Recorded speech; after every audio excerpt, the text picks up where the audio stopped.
Hi, Bernard. Football again. Let's see. Got some. Scroll through these and nice action. Love what that camera's capable of doing. Even at high ISOs, it does a very nice job.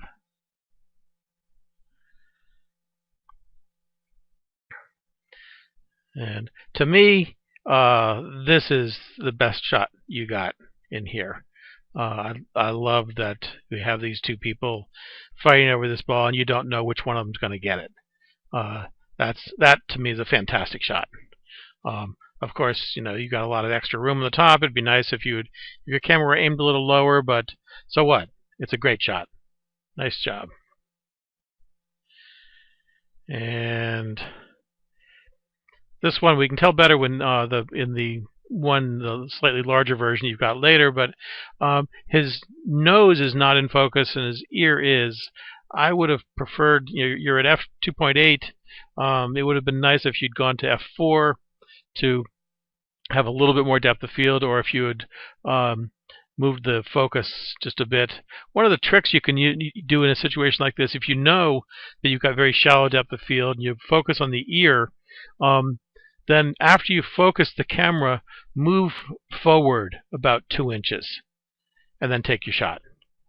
And that way you'll shift the focus, because it'd be tough to actually focus on the nose and the eye, but I think it'd be a little bit more powerful shot if the front of his face were the focus of it, because that's where I want my attention to go. So just a little trick there.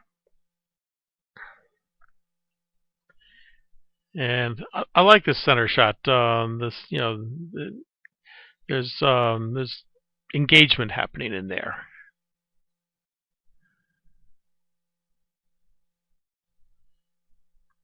So we see that there was a band. This is the only band shot you did, though. Presumably they were out at halftime. The band could be a really interesting subject to do more with.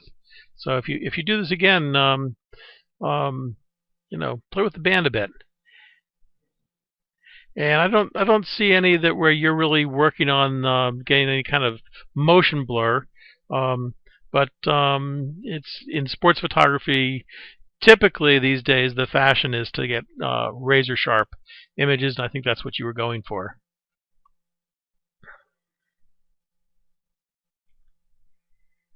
I like this one on the right. Clear action there. It's very clear what's happening, and so that's and the composition works well. You got this little blurry area in the lower left, but all in all, I think that that this one works well. I really like this center shot. I think that's great. She's a cheerleader and she's cheering. It's terrific.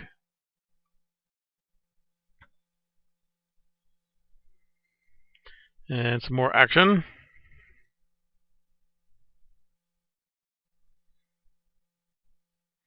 I like that this guy on the left has grass stains, so he's obviously not just a bench warmer. He's someone who's been out there.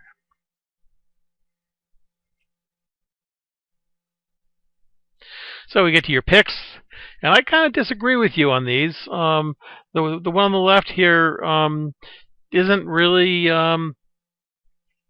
talking to me.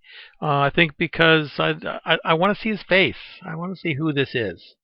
And this is more about the fact that he's number 34 and he's playing for a certain team, which would be significant in some circles. But for me, I want to see who it is. And I've talked about this one. It's still a good shot. There's no question. But I think it would have a little bit more poignancy if his nose and mouth were in focus. And this is a good one. As I said, that other one was to me the shot of the evening. But this one's also very strong. A huddle shot, I don't know. Perhaps there's some context that makes that a particularly significant moment. But by itself, I think you've got some stronger images in here. This is a good one. I like this. It's perhaps a little underexposed, but nevertheless a good image, nice moment. So as usual, very technically well done, and you've got some great moments in here. As I said, I don't necessarily agree with your picks. I think this one in the center here would be one of mine, and perhaps that one on the right, even though it has that little orange blur. The one in the center here is awfully nice. Um, and so. And this one, of course, would definitely be in my collection of picks, the one on the left here. Anyway, good job, and keep it up.